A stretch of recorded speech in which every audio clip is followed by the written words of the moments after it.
join us. This is Nationwide. I'm Ruth Aguala. President Tinubu has approved the setting up of the Renewed Hope Infrastructure Development Fund to bridge infrastructure deficit in the country. We'll bring you full details of this in subsequent bulletin. With on to other issues, the Office of the National Security Advisor has confirmed that Nadim Anjarwalla, the suspect in the ongoing criminal probe into the activities of Binance in Nigeria, has escaped from lawful custody. A statement by the head strategic communication in the Office of the National Security Advisor, Zakari Majinyawa, says the NSA has taken steps to apprehend the suspect in collaboration with Interpol. Preliminary investigation shows that Mr. Anjarwalla, who holds 2 passports, fled Nigeria using a smuggled passport, and the personnel responsible for the custody of the suspect have been arrested and undergoing thorough investigation. Recall that the federal government, like other governments around the world, has been investigating money laundering and terrorism financing transactions perpetrated on the Binance currency exchange platform. And now to a very critical issue also. After going through medical checks to ascertain their health fitness, I'm talking about the released Kuriga abducted students who are now at a government house in Kaduna. Well, they were handed over by the military and are expected to reunite with their parents who are anxiously waiting to receive them. They were rescued in the early hours of Saturday. In the next... we have to pick up with that. So let's join our correspondent, Umar Ajingi. He has to give us an update, live update there from Kaduna. Umar, I was going to skip that, but thank God you're on live. Umar, please tell us the situation report. Earlier, we saw the live broadcast when the governor of Kaduna State, Senator Obasani, was addressing, the released students. So please fill us in. Yes, Ruth, exactly. The much-awaited time has finally come. The released abducted students of Kuriga have been finally handed over to Kaduna State government by the GOC 1 Division of the Nigerian Army, who during his remark says the military successfully rescued 137 of these students, contrary to earlier report on some section of the social media that the students abducted were 287. He actually cleared that doubt this afternoon. Physically here, the released students that were handed over to the state government are 131. 6 of them are still receiving medical attention. They are in a medical facility with the military, still receiving urgent medical attention, out of which 5 are females and 1 is one of their male students. And unfortunately, out of the 138 that were rescued, including their teacher, the teacher unfortunately died while he is in captivity.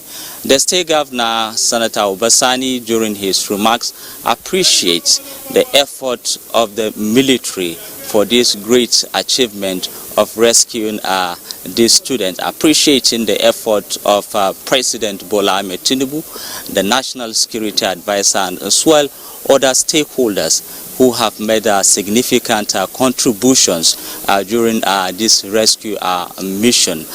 This is a great day indeed in Kaduna route, because it is a huge relief, not only to the state government or to the parent of these victims. Even we journalists that have been following the trend of event covering these issues from day one, we are quite excited seeing these kids today in high spirit, and they are very happy that they are free now to be reunited with their families. You just, hit the nail on the head. You can only imagine the trauma, these students have gone through, and the pain, the parents are feeling, when they were away. But good news, and I'm sure very shortly you will tell us, actually, if the parents have arrived at the government house, where from your report, the military is supposed to hand them over to the state government, who will in turn hand over to the parents. Have they arrived? How are they feeling? What is the excitement like? Please tell us. Well, for now, the military have handed them over to the state government. Any moment from now, we're expecting the state government to hand them over to their parent. But anyway, the governor during his remarks says these children need to relax a little. You know the kind of trauma they have passed through. They've been in these bandits' hands for quite a while now, more than 2 weeks. So they need to really check them medically and then at least to counsel them for them to have this psychological relief to be able to at least forget some of their experiences probably before they will be reunited with their parents. Well, they are now in the custody of the Kaduna State government, and we're sure they will be handed over to their parents who, like you said earlier, are at the moment very anxious to receive their children roots. Thank you so much, Umar Ajengi, for that update. And we can only pray that the worst doesn't happen again and our children in schools continue to be safe. Thank you for the good work, Umar. Well done. Thank you very much, Ruth. All right. And still from the education, I was saying, in the next few weeks, the Ministry of Education will start taking data of all schools from primary to tertiary level, numbers of pupils, students, teachers, lecturers, and staff. Now, this is coming from the Minister of Education, Professor Tahir Babman, at a 2-day workshop on implementation, collation, harmonization, and reportage of presidential priority ministerial deliverables and roadmap for the education sector. The focus is to ensure that all parastatals deliver on their mandates for the overall interest of the country.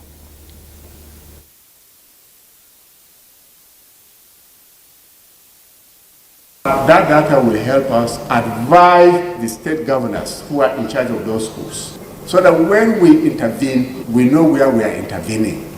The same thing with the schools, the children, the students. We will know proportion of girls to boys in every school and then the whole country, just from our dashboard in Abuja here, or the governor's dashboard from his own state, or the local education authority secretary from the dashboard in his own local government, be able to provide that information from his own local government. So parastatals signed a bond to ensure that heads of desk deliver on this mandate. Teaching and learning experiences in the 21st century are evolving at an unprecedented rate, driven by technological advancements, shifting demographics, and evolving global challenges. Well, stakeholders in the education sector say continuous curriculum reform has been considered a necessary measure to assist schools, especially universities, in responding to a fast-changing world. This was discussed as the Nigerian Universities Commission collaborates with the British Council on enhancing curriculum in Nigerian universities with the implementation of the recently developed core curriculum and minimum academic standards. Fostered over the years to continuously attune the Nigerian university system to provide the skills, requisite skills to implement new policies and paradigm shifts.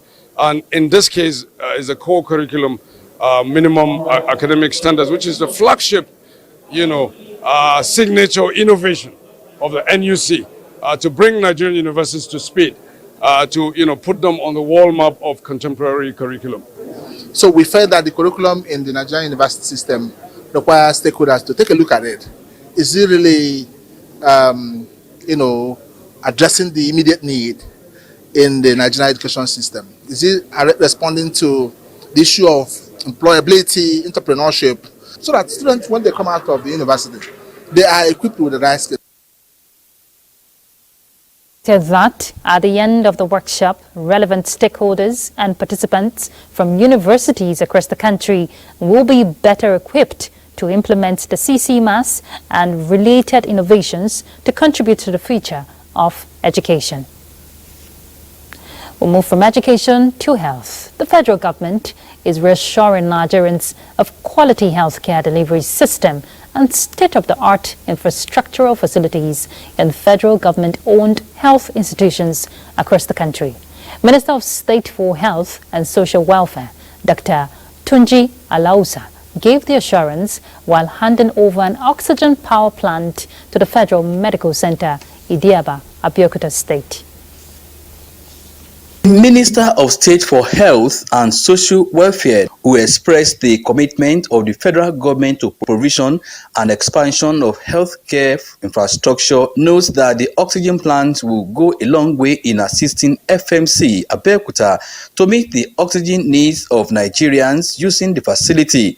Represented by the Director of Hospital Services, Federal Ministry of Health, Dr. Jimoh Salaudeen, the minister assured of more healthcare facilities across the country. You will realize that no minister mentioned something as regards to the issue of cancer. About 6 zones in the country are going to benefit from equipment that will be helping in managing cancer. So as regards to all this initiative, expect more. Financier of the project, Global Fund Initiative, represented by Mark Eddington, commended FMC Abeokuta, Ogun State and Nigeria for the sustained effort towards the establishment of a sturdy healthcare infrastructure to serve Nigerians. The last 10 years in particular, we have seen some really good results. We've seen people on antiretroviral therapy living with HIV go from about 15% to over 80%. We've seen TB active case finding go from probably one of the lowest in the world.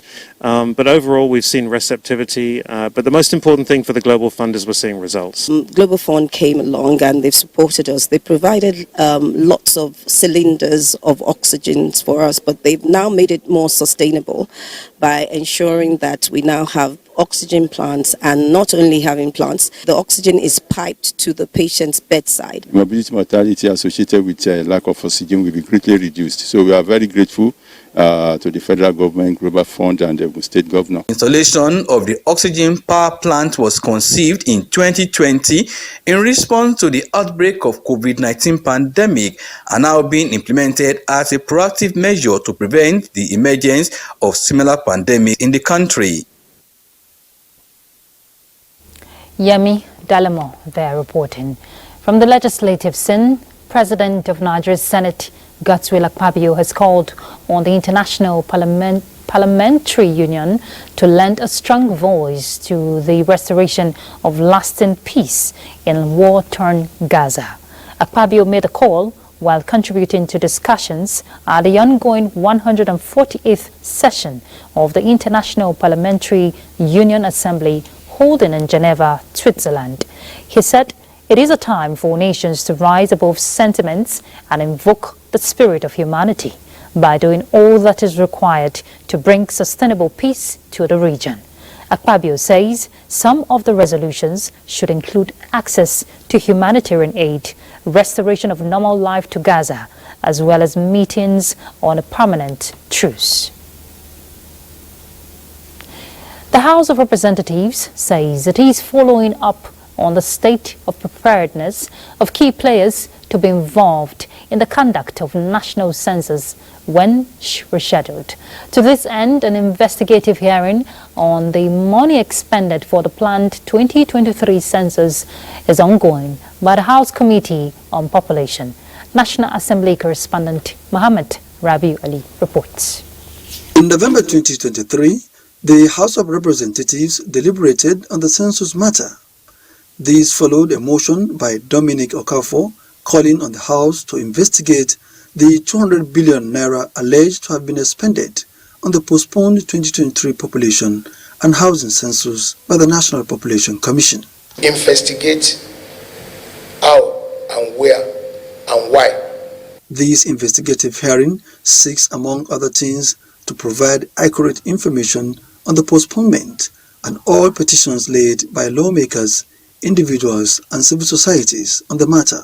We have been on our toes preparing for the conduct of the census, and we've carried out these activities and we're almost on the verge of conducting census in May when it was postponed to the time that the new administration has come in and settled down and take ownership in the preparation for the census.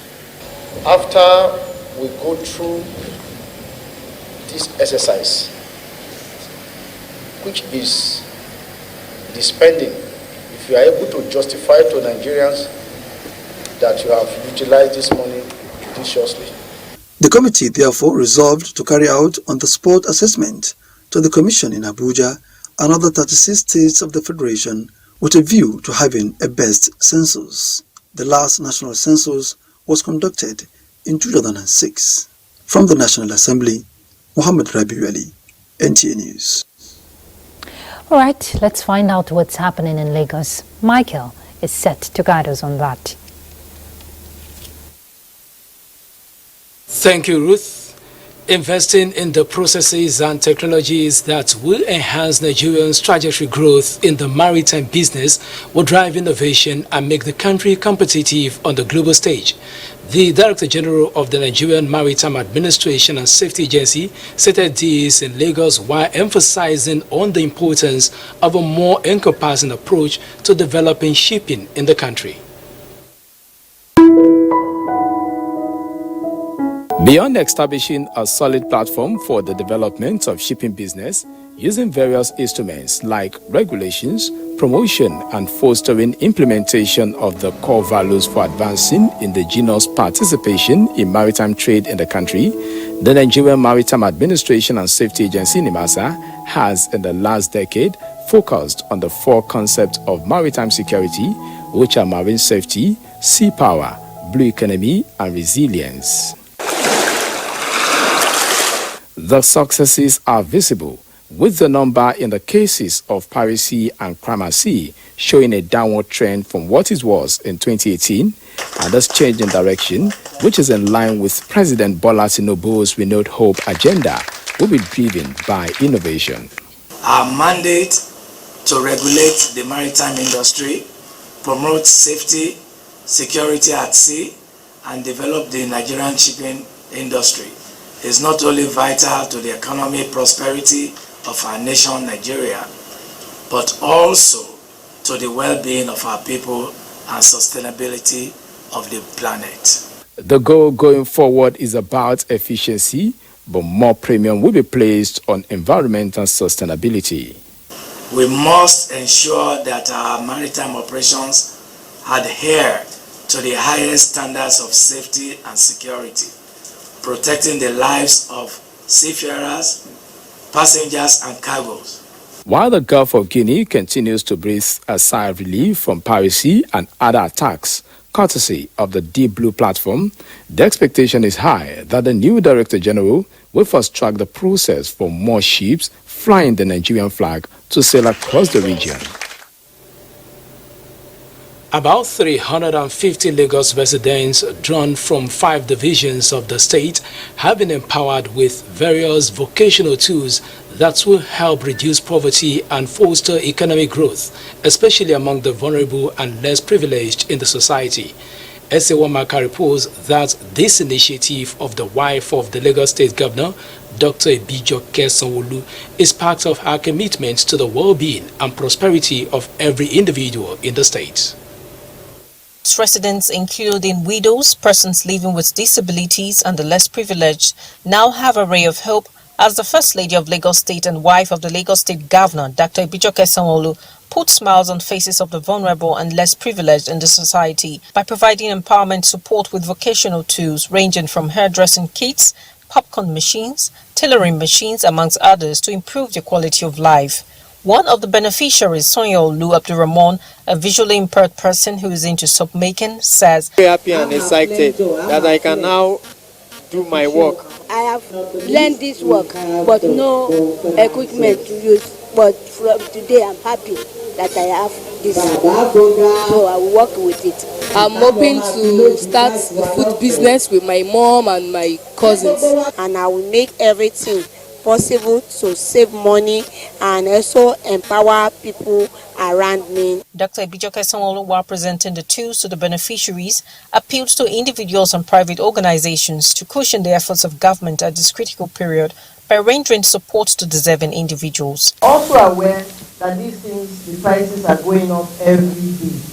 So it will be very, very unfair, for you to get this thing and then just sell it off. Please use it and also use it to teach somebody else. This mega empowerment will further strengthen the bond between our people and the government, as well as accelerate greater economic growth. It is a catalyst for change, a beacon for hope for all those striving to break the chains of poverty and inequality. Challenges will come, but be strong-minded and be positive I'm going somewhere. The empowerment scheme of the First Lady of Lagos State is the 5th in series. In Lagos, S.A. Awamaka, NTA News. Those are the reports from Lagos. Nationwide continues in Jos after this break. Do stay.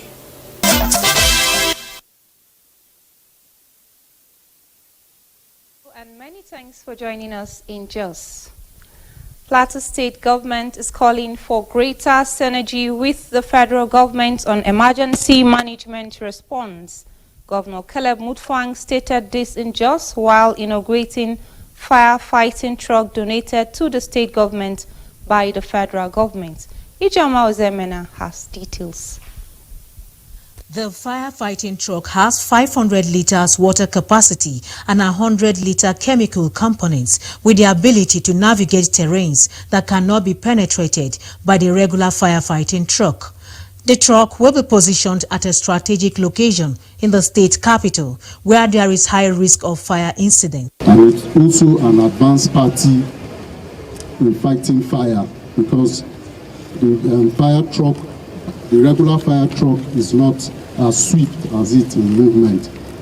This rapid response firefighting truck will be positioned at strategic points in Jos, that is on our major highways, at major filling stations, at the market where there is a high risk of fire occurrence. Governor Caleb Mutfwang, who was visibly happy over the development, commended the Controller General of the Federal Fire Service for considering Plateau State among the benefiting states to get one out of the 15 modern firefighting trucks in the country. I want to implore the officers and men who will be making use of this vehicle, please and please, let's ensure that we maintain a culture of excellence. The governor pledged to ensure adequate training of personnel for efficient service delivery. In Jos, Ijoma Ozemena, NTA News. The Federal Ministry of Trade and Investment, along with the Industrial Training Fund, is developing a curriculum for artisans to be fully equipped for both local and international markets. Ndayang and Debegyang has details. The Federal Ministry of Industry, Trade and Investment is asking the Industrial Training Fund to draw up a manual that will be used to train artisans across the country to compete favorably with their counterparts across the world.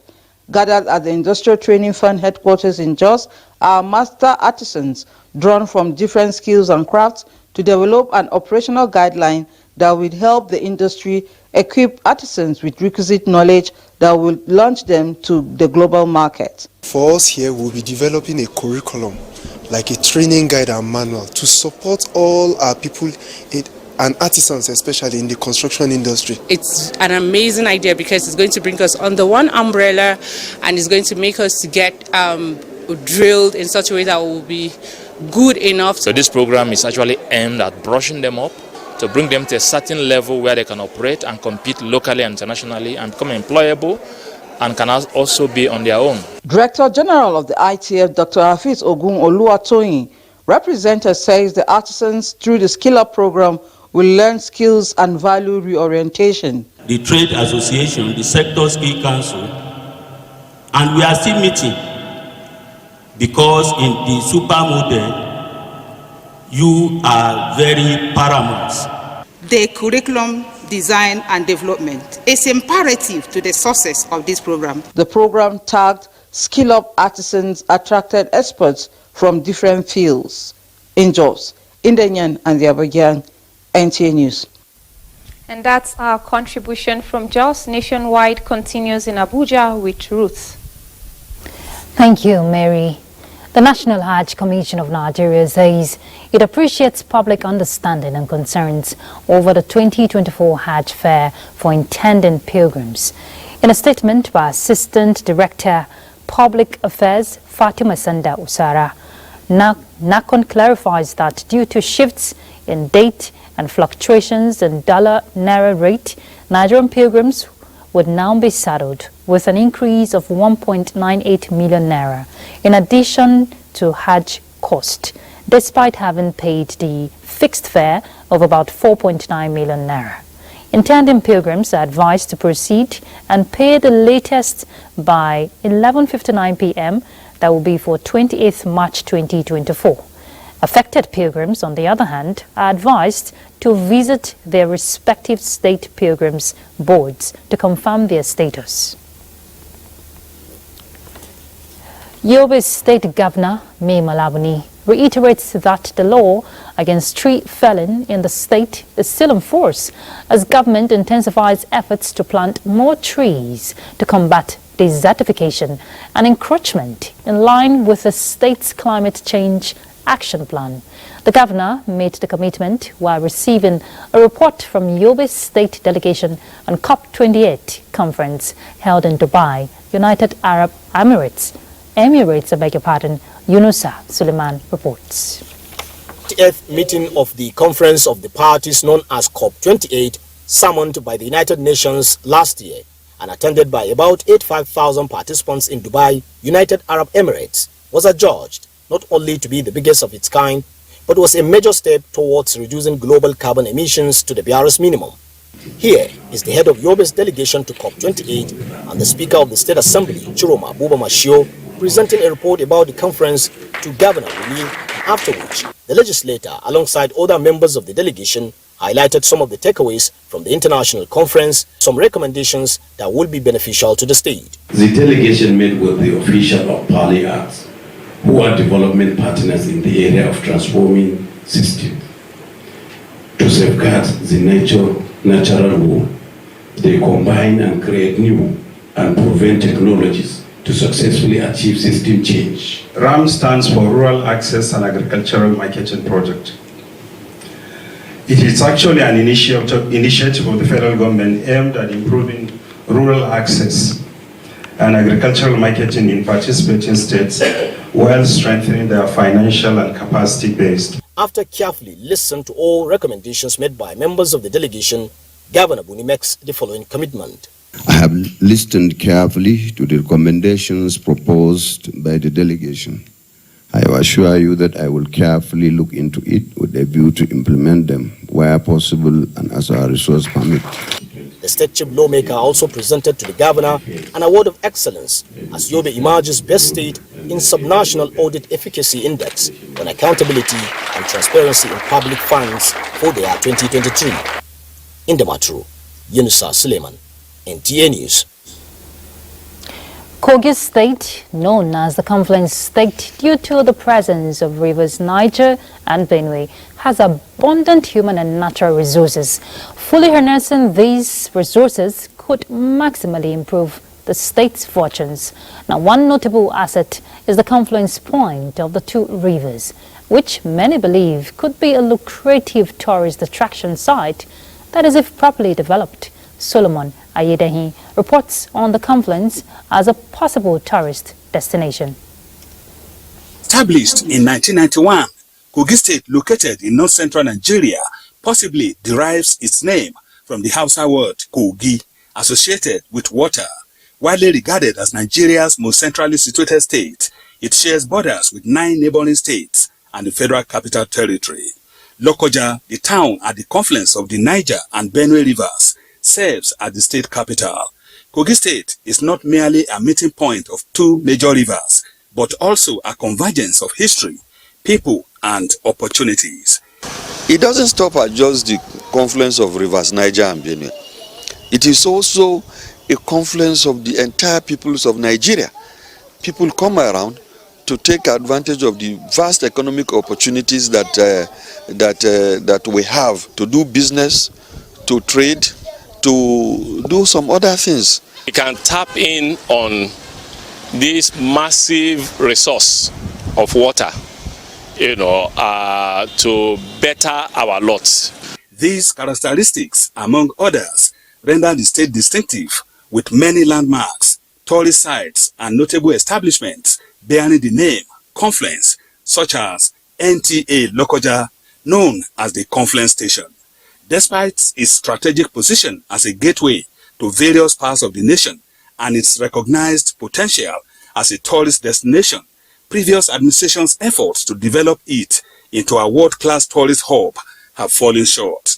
It's supposed to be a blessing in abundance, but we've not been able to tap into it as a government, and then private sectors should also look at it and see how they can partner the government and also come in by putting in place these infrastructures to ensure that we begin to make abundant use of the confluence of the rivers Niger and Benue that is located in Lokoja. Effective leadership is paramount for development. Tourism enthusiasts and the people of Kogi State are optimistic that Governor Ahmed Usman Ododo's new administration will rise to the challenge and initiate the necessary measures to revitalize the confluence area. In Lokoja, Solomon Ayedehi, NTA News. Well, if you visited Lokoja before, you understand how blessed we are in Nigeria. And the confluence point actually is remarkable. Aside that, we have other tourist destinations there in Lokoja.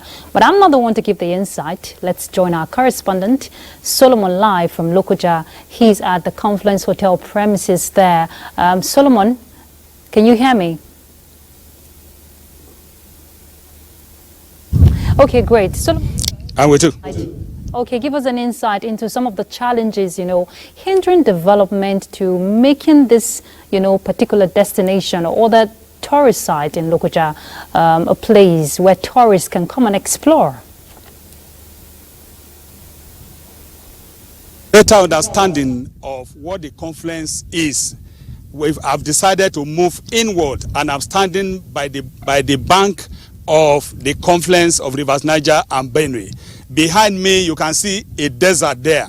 Behind that desert is River Benue. And behind me is River Niger. And in front of that desert is the confluence of rivers Niger and Benue. And if you look at it critically, the potential of this place is massive.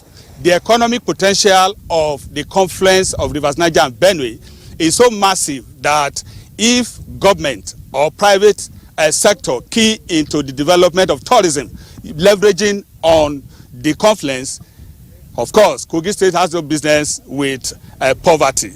However, talking about why the potential is not developed, I want to believe that government policy, not supported by political will, is one of the major factors. Government will tell you they will do this, they will do that, but they are not consistent with those things they say they will do. And people are not too confident in that, and as such, it's affecting why this place is not developed. We also have lack of infrastructure. Of course, if you look at behind me is a massive water, and of course, if it is developed, particularly dredging, the river need to be dredged, and government need to do a lot of things to ensure. So government need to partner private sector to develop this place for the interest of the people of Kogi State and Nigeria as a whole. Indeed, there's so much to harness and leverage on. We have a lot of resources that just needs that little push, that tap. Thank you, Solomon Ayedehi from Lokoja there. Well, it is a redefining moment and a paradigm shift in the business as usual syndrome in the art of politics, which is pulling weights in favor of the women folk, especially where emotional exploitation becomes the order of the day. In a book titled Politics, Sex and Power, authored by Adora Onyechere, comes with a louder voice which appears to be agitating for equality and a level playing ground for all genders. Political correspondent Abubakar Akwanga reports. Our politics is an emergency, for without this, Nigeria's democracy is not only at stake. A moderate volume book with a striking title is gradually bouncing back to the marketplace of politics with chapters and pages that expose gender negativity. Gathered here are seasoned politicians and academic doyens, all harnessing views in changing the ugly narratives against women and projecting equality. The idea to use the book to demystify the stereotypes that limited women was so essential. Going ahead, I also looked at the issue of true leadership and true politicking. A woman is more likely to be reduced to her genitalia because she's female than a man is likely to be reduced to their genitalia just because they have dared to say, I want to run, I want to represent my people. Let us harness the power of politics, not for personal gains or partisan interests, but for the betterment of our collective humanity. If we are to survive as a nation, our elites need to learn that it is in their enlightened self-interest to forge a common consensus that develops the country, grows the economy, secures the people, and protects the rights and enforces the obligations. Stakeholders see the book as a turning point for adjusting the timeline of politics and balancing the interests of both genders in the quest to conquer all contests in all future elections. In Abuja, Abubakar Akwanga, NTA News. At the start of the bulletin, we told you that President Bola Ahmed Tinubu has approved the setting up of a renewed Hope Infrastructure Development Fund, which is expected to bridge the infrastructure deficit. Well, that's part of the outcomes of today's meeting of the Federal Executive Council. Okay, let's hear from our State House correspondent, Musbahu Danwahab, who joins us now for an update. Musbahu, please go ahead. Thanks a lot for joining us. Now, today, the Federal Executive Council meeting, 10th in the series and 4th for the year, has just ended with a lot of memos been submitted to the Council and some approved. And we have the Honorable Minister of Information and National Orientation, Mohammed Idris, with us to tell us a bit of those memos approved for today, particularly the approval of Mr. President for the setting up of a National Infrastructure Development Fund, which will be coming up very soon. It will be launched by the President himself. But now let's get from the Honorable Minister what this fund is being targeted at. Honorable Minister, thanks for your time. Thank you for having me. Okay, this seems to be a laudable initiative by this administration. Can you tell us a bit more about this? Well, first and foremost, we all know the enormous deficit in terms of infrastructure that we all have in this country. And government, the government of President Bola Ahmed Tinubu thinks it necessary to have a creative way out of the situation. A study has been done, and it was established that for Nigeria to really bridge this gap, there is a requirement of about 875 billion naira dollars that is required in the next between 2016 and 2040, a period of about 25 years or so, to bridge this gap. And therefore, what that means is that this fund is now been established. There is an attempt to spend about $35 billion annually to go into infrastructure so that Nigeria will fix roads, Nigeria can build bridges, Nigeria will fix hospitals, the telecommunication industry will also be revamped, the power sector will also have some chunk of that.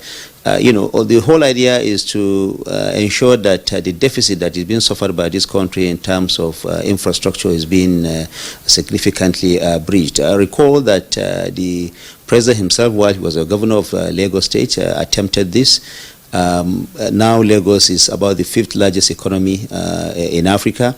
It is the kind of initiative that the President also bringing to the federal government now to ensure that Nigeria has this infrastructure in abundance, so that the kind of economic prosperity that all of us desire to have will be in sight for all Nigerians. Right, Mr.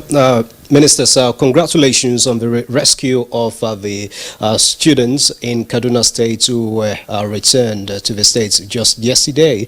I'm aware that developments came up from the council. What is the position of the president now, and what about those who perpetrated this act? What is the government doing about that?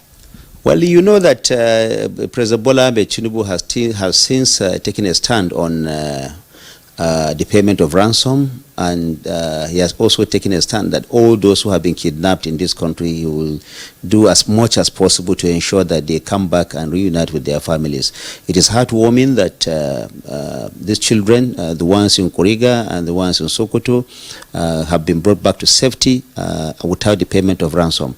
Mr. President has thanked the National Security Advisor. He has also thanked the security agencies for this feat. He has also charged them that they should ensure that no such kidnappings are allowed to happen within the Nigerian territory again, and all those who have been kidnapped will be brought back to their families. And Nigeria is a great country. We should not allow criminals to continue to take over our territories. Criminals should not determine the way that we live our lives. And we all know that these criminals are not just waging a physical war against us, they are also waging a psychological war. And therefore, he has charged all Nigerians, especially members of the Nigerian media, to ensure that in the way they report about this kidnapping, care is taken to be very patriotic, to be very focused about national development, to put the country first, because these criminals don't wish us well. And we'll fish them out, we'll bring them to book. All those that are kidnapped will be brought back to justice, or be brought back to their families, rather. Thank you so much, Honorable Minister of Information and National Orientation, for your time.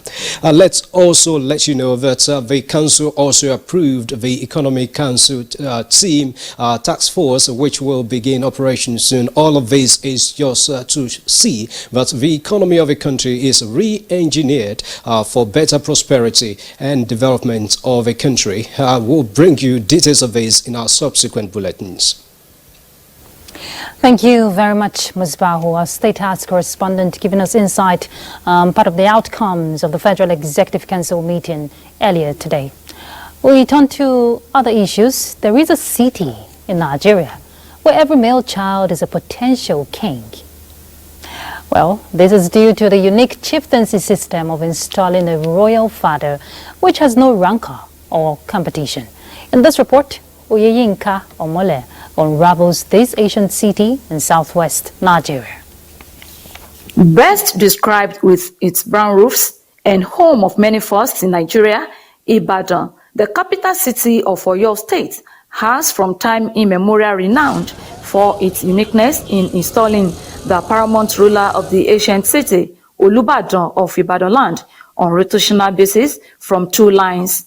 These are Otun line, also known as civil line, and Balogun line, called military line. Hardly you will find a place in this country that we have people when monarch is departed and you have another one that will not be any fight. But in Ibadan, we don't have such a thing.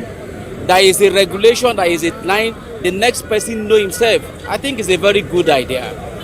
Supposing you become a dragon at the age of something like 40, before you can get past the stages to the level of being an Oba, it will be going to around 70 or 80 years old.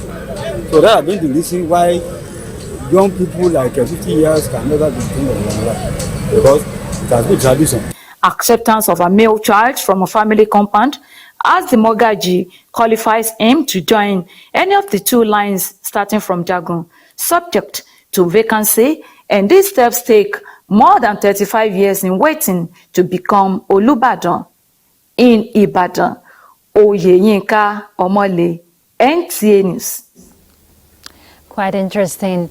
Let's join Oyeyinka now in Ibadan to give us more insight. We join her live from the ancient city of Ibadan. Please, Oyeyinka, I'm actually curious to understand this age-long tradition, so please tell us about it. Thank you, Ruth. As you rightly said, it's very interesting here in Ibadan. We are attaining the stool of Olubadan of Ibadan land comes with no rancor, no competition, no litigation, because the chieftaincy laws has been clearly stated. Recently, the 42nd Olubadan of Ibadan land, Oba Mohud Olaleko Balogun, joined his ancestors, and since his burial, attention has been shifted to the house of the Olubadan designate without any complaint from any quarters.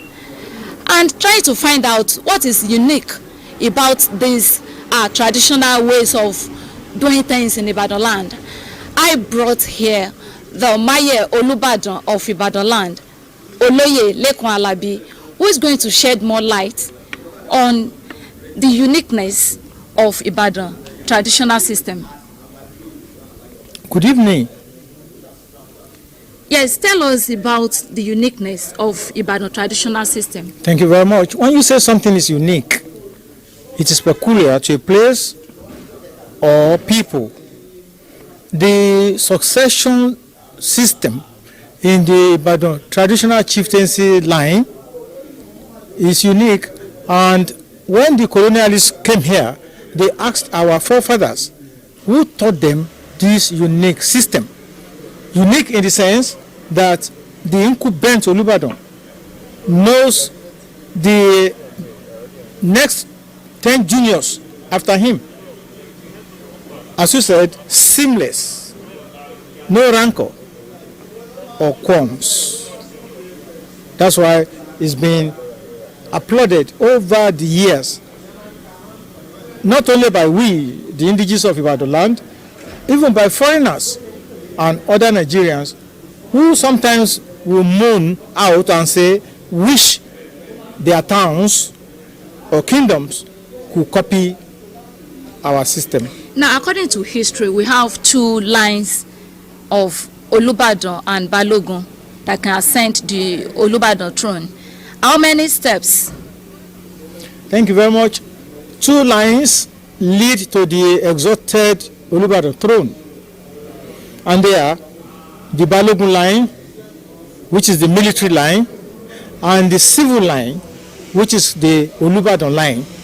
Without being modest, I belong to the Olubadan line, and we alternate.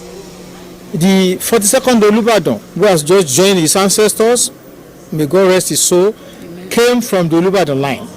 So the personnel rotates and goes to the Balogun line. Yes. And we have like how many steps? On the Balogun line, there are 23 steps. All right. After being Mogaji, that is the head of your indigenous family in the city. On the Olubadan line, we sincerely appreciate you, sir. This is how far rather we can go on this live uplink. Thank you very much, Oyeyinka, for unraveling that special and unique culture of succession. All right, let's touch another beautiful city, Port Harcourt, and Jenny is standing by for some reports.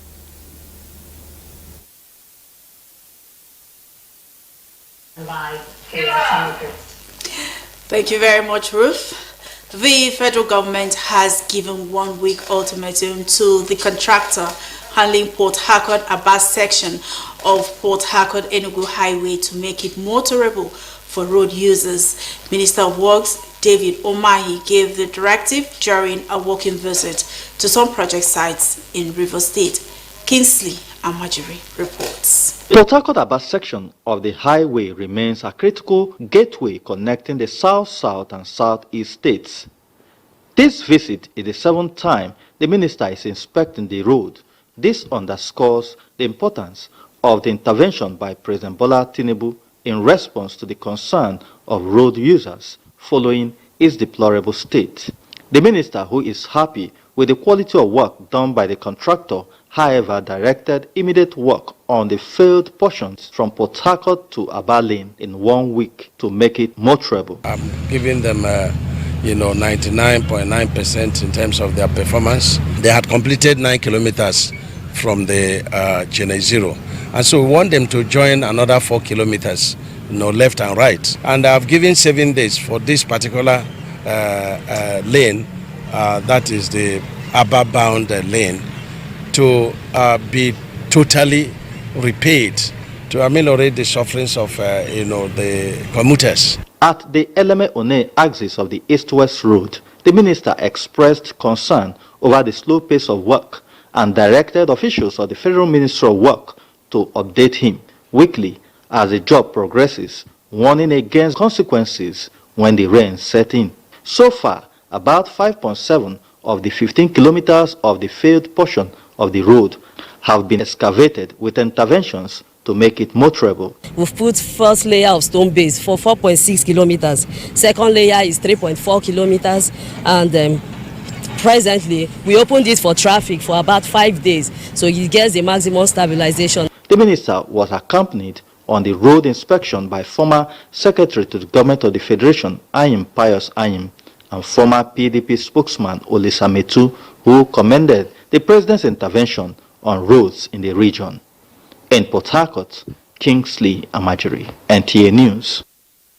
And that's it from here. Ruth is back to you in Abuja. Thank you, Jenny. Let's do sports update.